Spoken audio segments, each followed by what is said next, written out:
다 같이 묵다심으로써 수예배 하나님 앞에 드리도록 하겠습니다.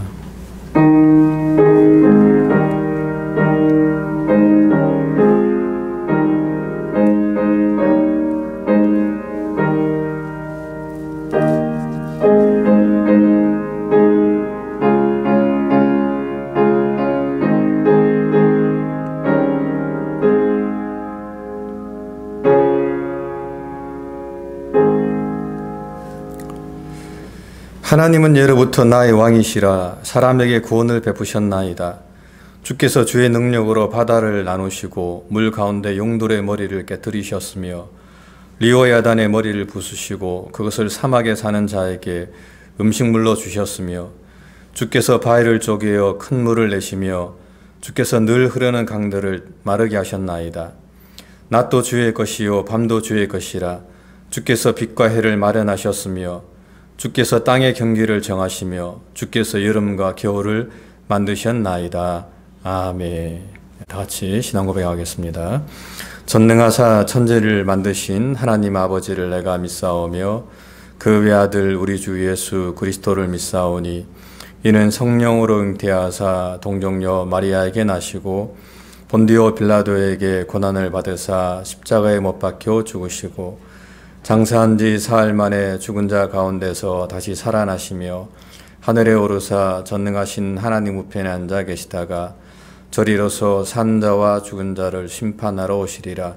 성령을 믿사오며 거룩한 공예와 성도가 서로 교통하는 것과 죄를 사하여 주시는 것과 몸이 다시 사는 것과 영원히 사는 것을 믿사옵나이다. 아멘. 네, 기도하겠습니다. 참 좋으신 하나님, 크신 은혜와 사랑 감사합니다. 지난 3일도 저희를 지켜주시고 또 오늘도 3일 예배로 하나님 앞에 또 설 수 있도록 은총을 베풀어 주심을 감사합니다. 하나님, 이 시간도 우리의 마음을 다하고 뜻을 다하고 성품을 다해서 살아계신 하나님께 예배하는 복되고 귀한 시간 되게 도와주시옵소서. 우리 일상의 모든 삶을 내려놓고 이 시간 마리아처럼 정말 주의 말씀에 귀를 기울이는 그런 귀한 시간이 되게 은총을 나리워 주시옵소서. 아버지 하나님, 참 힘든 가운데서도 또 저희를 지켜주시고 또 날마다 주의 은혜 가운데 살아갈 수 있도록 은총을 베풀어 주심을 감사합니다.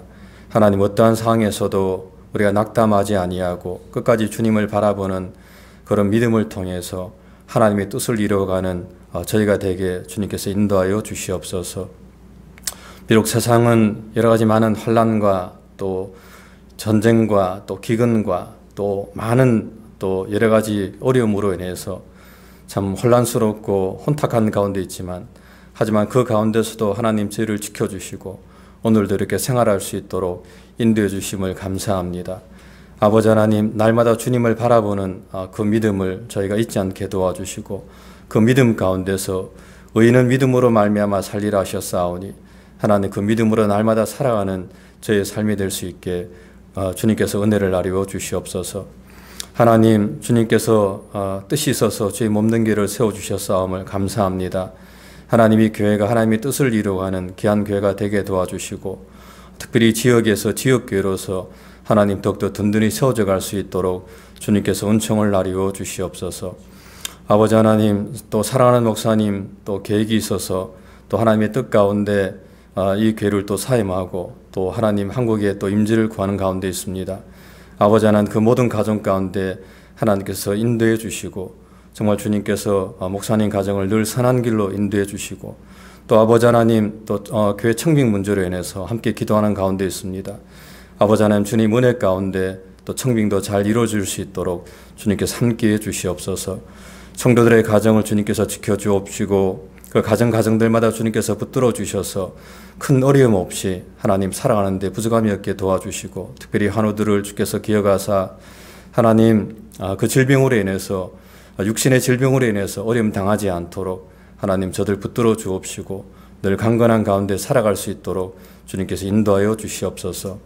어린 자녀들 가운데 하나님의 은혜와 평강이 더 함께해 주시고 또 멀리서 공부하는 자녀들 가운데 하나님의 더 큰 또 위로와 평강이 함께해 주시고 공부하는데 하나님 어려움이 없도록 도와주시고 또 지와 명철함 되어 주시며 믿음의 자녀들로서 하나님 생활할 수 있도록 주님께서 늘 인도해 주시옵소서. 하나님 선교사님들 가운데 함께해 주옵소서. 힘들고 어려운 가운데 지금도 그 선교사에 감당하고 있습니다. 하나님 저들 가운데 더욱더 성령의 충만함을 허락하여 주시고 정말 주의 영에 붙들린 바 되어서 그 사역 잘 감당하는 귀한 선교사님들 에게 은총을 나리어 주시옵소서.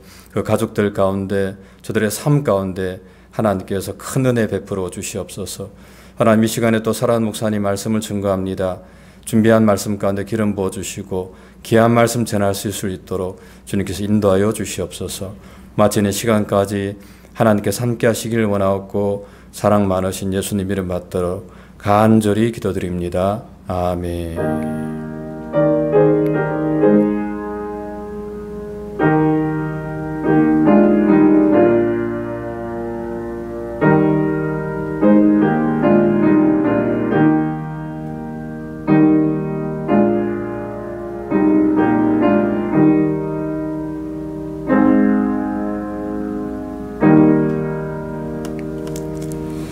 예, 말씀은 미가서 5장 2절부터 9절까지 말씀입니다. 베들레헴 에브라다야 너는 유다 족속 중에 작을지라도 이스라엘을 다스릴 자가 내게로 나올 것이라. 그의 근본은 상고의 영원에 있느니라. 그러므로 여인이 예산하기까지 그들을 붙여두시겠고 그 후에는 그의 형제 가운데 남은 자가 이스라엘 자손에게로 돌아오리니 그가 여호와의 능력과 그의 하나님 여호와의 이름의 위엄을 의지하고 서서 목축하니 그들이 거주할 것이라. 이제 그가 창대하여 땅끝까지 미치리라. 이 사람은 평강이 될 것이라. 아수르 사람이 우리 땅에 들어와서 우리 궁들을 밟을 때에는 우리가 7 목자와 8 군왕을 일으켜 그를 치리니 그들이 칼로 아수르 땅을 황폐하게 하며 니므롯 땅 어기를 황폐하게 하리라. 아수르 사람이 우리 땅에 들어와서 우리 지경을 밟을 때에는 그가 우리를 그에게서 건져내리라. 야곱의 남은 자는 많은 백성 가운데 있으리니 그들은 여호와께로부터 내리는 이슬 같고 풀 위에 내리는 단비 같아서 사람을 기다리지 아니하며 인생을 기다리지 아니할 것이며 야곱의 남은 자는 여러 나라 가운데와 많은 백성 가운데 있으리니 그들은 수풀의 짐승들 중에 사자 같고 양떼 중에 젊은 사자 같아서 만일 그가 지나간즉 밟고 찢으리니 능히 구원할 자가 없을 것이라. 내 손이 내 대적들 위에 들려서 내 모든 원수를 진멸하기를 바라노라. 아멘. 예, 평강의 왕이 오시리라 라는 제목으로 말씀 전해 주시겠습니다.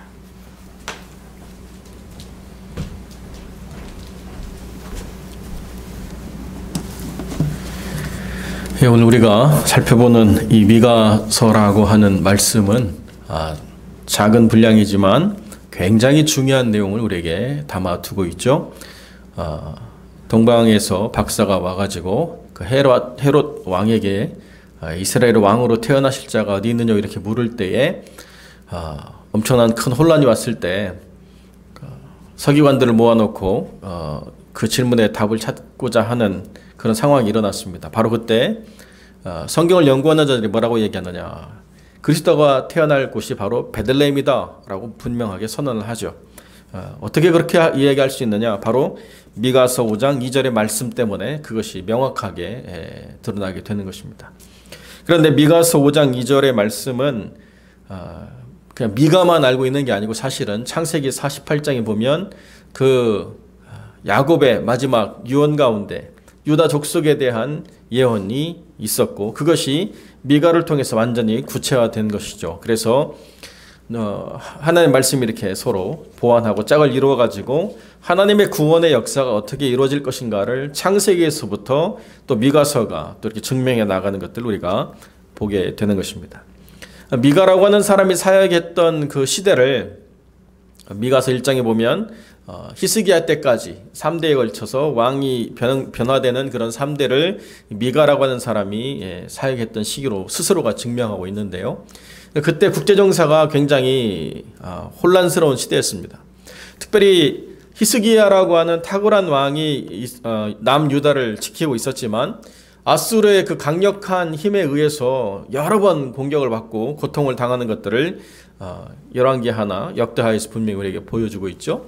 그래서 첫 번째 그 아수르의 침략에 어쩔 수 없이 굴복해가지고 심지어는 성전에 입힌 모든 금까지 다 뜯어내서 화친을 맺어야만 됐던 굴욕적인 사건들이 그렇게 기록이 되어 있습니다. 두 번째 침략이 이루어져가지고 이제 남쪽 유다도 다 멸망에 처할 위기에 빠졌을 때 이사야가 등장하지만 이사야만 있는 게 아니고 사실은 미가도 분명하게 하나님의 구원의 역사를 증거해주는 말씀을 통해서 히스기야가 전적으로 하나님께 무릎 꿇고 기도함으로 하나님께서 하룻밤 사이에 18만이나 되는 그 랍사게의 군사를 다 죽여버리심으로 말미암아 남유다를 구원케 하시는 놀라운 역사를 함께 써내려간 그런 사역자죠.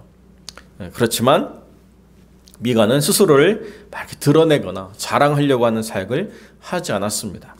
더 나아가서 예레미야가 그 바벨론의 포로가 될 것을 주장할 때에 사람들이 예레미야를 죽이려고 하는데 예레미야의 그 예언이 맞다라고 이야기하는 중요한 본문이 또 미가서기 때문에 예레미야의 죽음이 유보되는 그런 경우를 성경이 가르쳐주고 있죠. 작지만 중요한 역할을 한 사람, 드러나지 않는 것 같지만 그러나 모든 사람들 속에서 미가라고 하는 이 사역은, 미가라고 하는 사람의 사역은 굉장히 중요한 사역이었다, 이렇게 이야기해 주는데요. 미가서가 정말 중요한 이유가 뭐냐라고 이야기하면 평강이 임한다 라고 한 것을 분명하게 선언하는 말씀이기 때문에 그렇습니다. 물론 이사야 42장부터 후반절까지 계속 하나님의 회복과 평강에 대해서 이야기하지만 미가서가 그 모든 것들을 압축해가지고 분명히 우리에게 보여주죠.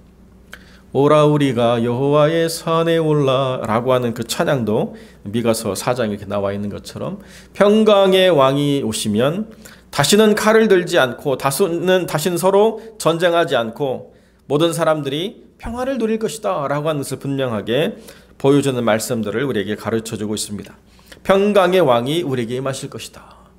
지금은 어렵고 힘든 시대를 보내고 있고 지금은 우리가 곤고하고 힘든 시간을 보내고 있지만 왜 우리가 이렇게 어렵고 힘든가 라고 이야기할 때 하나님께서 이스라엘의 남은 자를 거두시고 구원하시기 위한 하나님의 계획 가운데 있는 과정이기 때문에 마지막은 평강이 임할 것이다 라고 하는 분명한 그 희망의 메시지를 전달해 주고 있는 그런 말씀입니다. 그래서 미가서가 보여주듯 그리스도의 그 탄생이라고 하는 것이 사람의 창조물이 아니라 그 근본이 하나님이신 위대하신 하나님의 제2 위격이 우리의 삶 가운데 육체를 입고 오셔서 우리에게 어떤 잠시의 평강의 상태를 주는 게 아니라 완전히 평안의 그런 시대를 열어서서 모든 사람들이 하나님 안에서 더 이상 상처 입거나 죽임을 당하거나 또는 염려하거나 근심하는 삶을 살아가지 않는 완전한 하나님의 평화, 그것을 우리에게 허락하실 것이다, 이렇게 우리에게 예언해 주고 있다는 것입니다. 그래서 그 평강의 왕이 우리에게 오시면 어떻게 우리를 다스려 주시느냐라고 이야기할 때 우리의 목자가 되신다, 이렇게 이야기해 주고 있습니다. 그래서 어떤 위협이 오면 그 위협을 어떻게 이겨내느냐라고 이야기할 때 아수르라고 하는 그런 대적이 미가의 시대에 가장 큰 위협이었기 때문에 만약에 평강의 왕이 와서 또다시 아수르가 우리를 침략한다라고 하면 어떤 일이 일어나느냐라고 사람들이 염려하며 근심할 때에 우리 가운데 7 목자와 8 군왕을 일으켜서 그를 칠 것이다 라고 선언해 주고 있습니다. 7 목자와 8 군왕이라고 하는 것은 유대 사람들이 쓰는 게마트리아, 숫자로 무언가를 보여주는 그런 방식이죠. 그래서 7이라고 하는 것은 하나님의 심판을 이야기하는 것입니다. 그래서 요한계시록에도 하나님의 심판이 실의 상징으로 3번 연거푸 나오죠. 나팔을 불고 대접을 쏟고 이렇게 하는 것처럼 하나님의 심판이 임할 것이다. 심판이라고 이야기한다면 어느 한 사람에게 일방적으로 심판을 쏟아붓는 게 아니라 모든 사람들을 동일한 잣대로 놓고 평가하게 되는데요. 미가는 어떻게 이야기하느냐?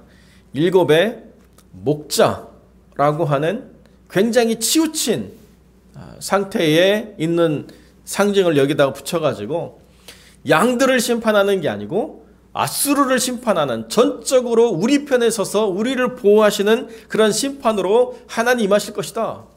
그러니까 나도 뭔가 잘못한 게 있고 나도 뭔가 부족한 게 있는데 든든한 내 편이 내 허물은 가리시고 감춰주시고 나를 무너뜨리려고 한 저 악한 마귀 대적을 철저하게 심판하실 것이다 라고 하는 그 완전한 심판과 목자되심을 연결시켜 가지고 나를 그대로 품으시는 하나님의 심판이 임할 것이다. 그리고 여덟이라고 하는 것은 심판을 넘어서는 완전수죠. 그래서 그 구원이 얼마나 넉넉하게 우리에게 임하는가를 보여주는 숫자인데요. 그 여덟이라고 하는 숫자가 요한계시록에서도 예수라고 우리가 이야기했던 것처럼 미가서에도 평강의 왕의 상징, 넉넉한 구원, 겨우 넘어서는 구원이 아니라 아무리 강한 대적이라 할지라도 그 대적을 완전하게 심판하시고 그것을 완전하게 우리에게 넉넉하게 구원으로 돌리시는 그런 왕으로 예수 그리스도께서 우리에게 오실 것이다 라고 하는 것을 분명히 우리에게 보여주고 계시다는 것이죠. 그래서 여덟 군왕이 어떻게 하시느냐, 아수르 땅을 황폐케 하고 니므롯 땅 오기를 아주 멸해버릴 것이다 이렇게 얘기하시는 것입니다. 그래서 그 왕이 지나가는 모든 자리에는 대적할 자가 없어서 다 멸절할 것이다. 이것이 하나님이 우리에게 허락하시는 구원의 역사라는 것입니다. 반면에 우리는 어떤가 라고 이야기하면 여호와께로부터 내리는 이슬 같고 풀 위에 내리는 단비 같아서 사람을 기다리지 않고 인생을 기다리지 않을 것이다. 그 얘기는 뭐예요? 이스라엘 사람들의 그 농경 사회에서 모든 농사는 하늘에서 비가 내려야 돼요. 천수답이죠. 하늘이 비가 내리지 않으면 아무것도 되지 않아요. 그래서 사람을 기대할 게 없는 거예요. 그런데 우리 인생은 어떻게 되느냐? 여호와께로부터 내리는 이슬 같고 풀 위에 내리는 단비 같아서 사람에게 기대할 것이 전혀 없는 하나님이 지으시는 놀라운 은혜로 충만한 삶이 될 것이다. 이것이 구원받은 하나님의 백성의 삶이라는 거죠. 얼마나 하나님이 허락하시는 은혜가 완벽한가. 지금 내 삶에서 해결되지 않는 고난의 문제, 지금 내 삶에서 부딪히고 있는 어려운 삶의 모든 문제들을 가지고 염려하며 신음하며 갈등하며 지금도 이렇게 어려운데 앞으로는 우리가 더 얼마나 힘들고 어렵게 살까, 이런 이야기들 가지고 우리가 염려를 더 막 확장시켜서 고민하는데요. 미가서가 뭐라고 얘기하느냐? 하나님의 심판은 우리를 철저하게 보호하시는 심판으로 임하시고 또 하나님의 구원은 철저하게 우리를 살리시는 구원으로 하나님이 우리에게 허락하실 것이기 때문에 아무런 염려가 없다. 이렇게 주님이 말씀해 주고 계신다는 것입니다.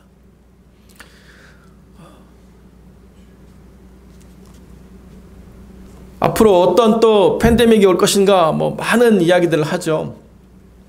또 어떤 사람이 또 제2, 제3의 팬데믹이 와서 또 어려움에 처할 것이다. 이런 이야기 해가지고 뉴스에 회자가 되고 어떤 사람도 비판하기를 자기가 의료 전문가도 아닌데 그런 이야기를 하는가 이렇게 또 비판하기도 하고 그런 일들이 계속되고 있습니다.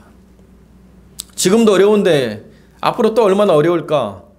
사람들은 항상 지금을 가지고 미래를 예측하는 도구로 활용하죠. 지금의 판단, 지금의 평가가 미래를 예측하는 데 중요한 기준이 되는 것은 사람의 방식이라는 것입니다.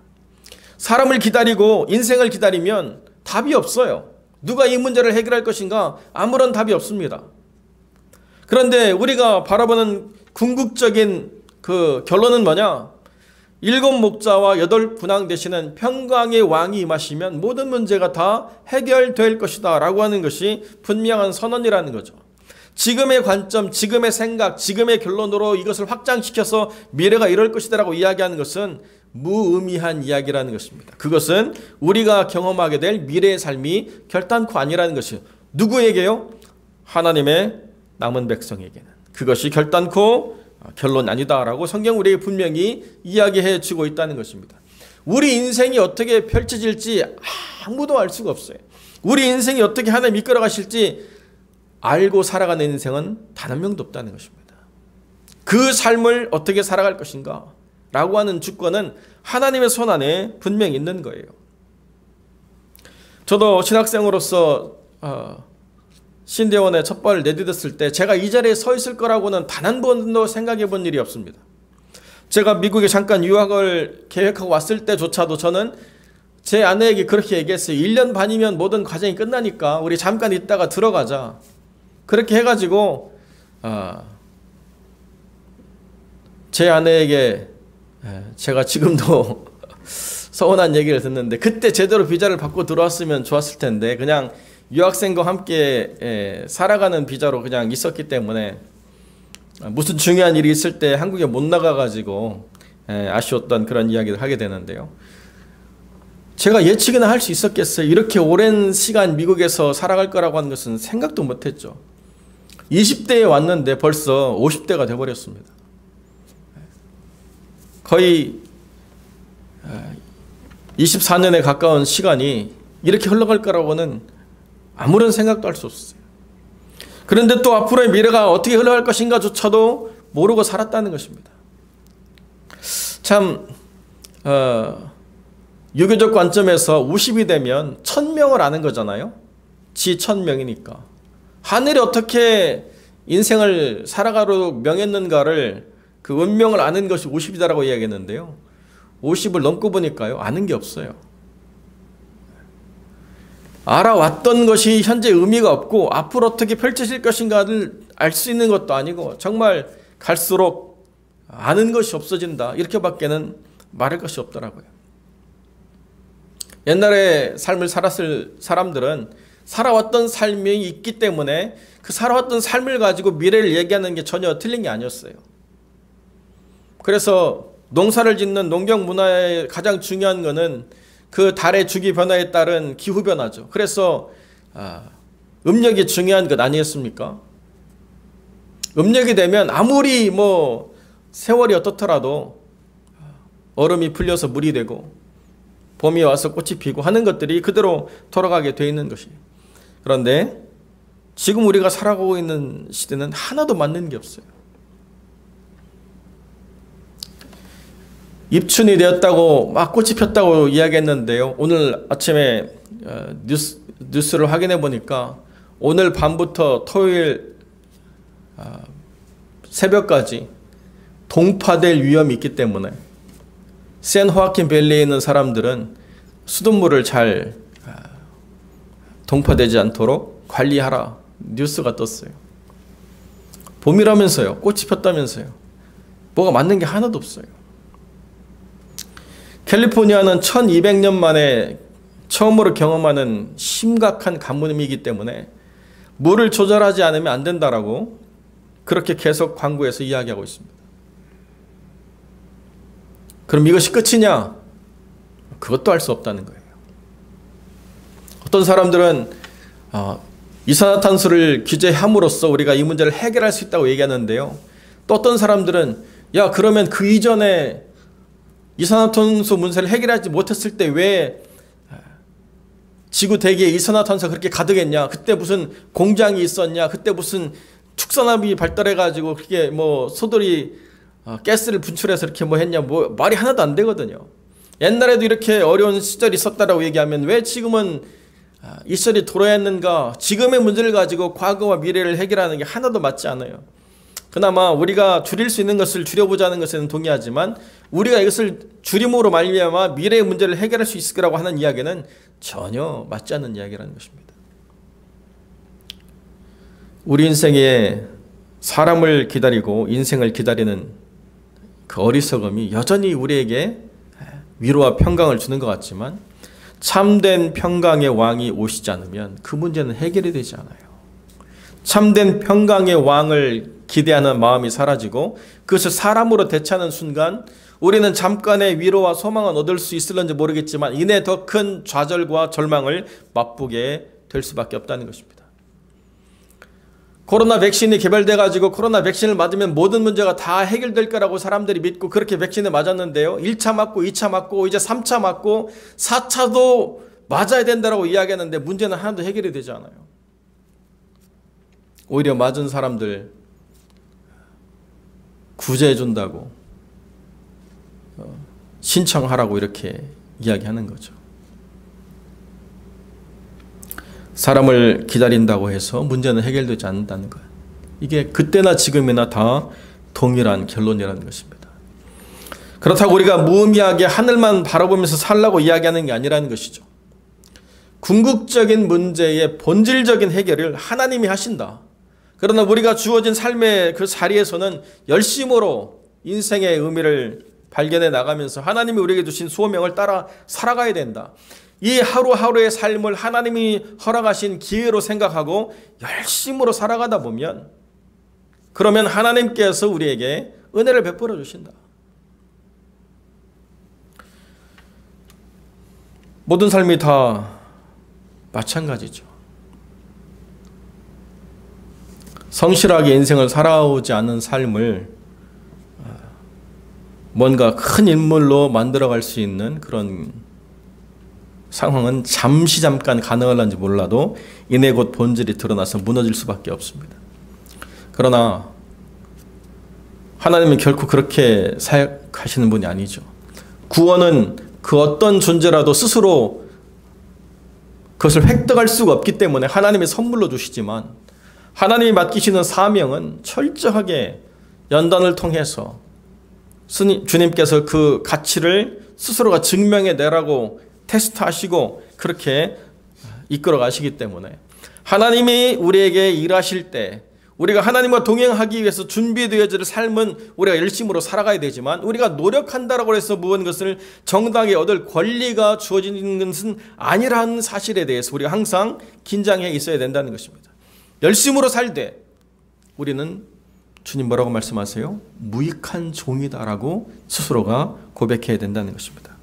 종이기 때문에 누릴 권리가 없습니다라고 하는 사실에 우리가 동의하고, 그러나 하나님이 우리에게 은혜를 베풀어 주실 때 그것을 감사로 고백할 때 비로소 하나님이 우리에게 평강을 주시는구나, 하나님이 우리에게 은혜를 베풀어 주시는구나, 하나님이 우리의 모든 삶의 문제를 진짜 세밀하게 살피시고 우리의 삶에 궁극적인 답과 은혜를 베풀어 주시는구나, 그것을 우리가 보게 된다는 것입니다. 이 어려운 때에 많은 사람들이 신앙을 떠나고 많은 사람들이 교회를 멀리하는 이 때에 하나님은 야곱의 남은 자를 분명하게 찾고 계시고 그들을 통해서 하나님의 은혜를 증거하실 놀라운 일들을 계획해 나가고 계신다. 그렇기 때문에 우리가 사람을 기다리고 인생을 의지하는 자로 드러나지 않고 그리스도의 거룩한 은혜를 사모하며 끝까지, 그 고난의 끝까지 승리를 통해서 남겨진 자, 검증된 자, 하나님 안에서 인정받는 자, 그것이 남은 자잖아요. 그러한 삶으로 우리가 세워질 때 비로소 하나님의 구원의 은혜를 맛보고 그 능력을 증거하는 복된 영혼들로 세워져 가는 줄로 믿습니다. 기도하겠습니다. 거룩하고 존귀하신 아버지 하나님, 오늘도 우리가 힘없고 능력 없고 또 무가치해서 버려짐으로 남겨진 자가 아니라 그 고난을 끝까지 인내하고 그 말씀을 끝까지 붙잡음으로 하나님 안에서 그 고난을 이겨낸 자로 구별된 자의 의미로 남겨진 자가 되게 하시고, 하늘에서 내리는 단비처럼 하나님의 은혜를 증거하는 복된 인생들 될 수 있도록 하나님 은혜를 베풀어 주시옵소서. 우리의 참된 평강은 사람으로부터 오는 것이 아님을 믿습니다. 우리의 참된 평안은 평강의 왕이신, 그 근본이 영원이신 예수 그리스도를 통하여 우리에게 허락되어지는 것을 분명히 깨닫고 주님을 의뢰하며 그 뜻 안에 우리의 삶을 내어 맡기오니 우리를 끝까지 붙잡아 주셔서 승리의 자리에 참여하는 자로 남겨진 자가 될 수 있도록 우리를 이끌어 인도하여 주옵소서. 주님께서 함께 주실 간절히 소망하며 거룩하신 우리 주 예수 그리스도의 이름으로 기도드립니다. 아멘. 우리 주님 가르치신 기도로 마치도록 하겠습니다. 하늘에 계신 우리 아버지여, 이름이 거룩히 여김을 받으시오며 나라의 임하옵시며 뜻이 하늘에서 이룬 것 같이 땅에서도 이루어지이다. 오늘날 우리에게 일용할 양식을 주옵시고 우리가 우리에게 죄 지은 자를 사하여 준 것 같이 우리 죄를 사하여 주옵시고 우리를 시험에 들게 하지 마옵시고 다만 악에서 구하옵소서. 대개 나라와 권세와 영광이 아버지께 영원히 있사옵나이다. 아멘.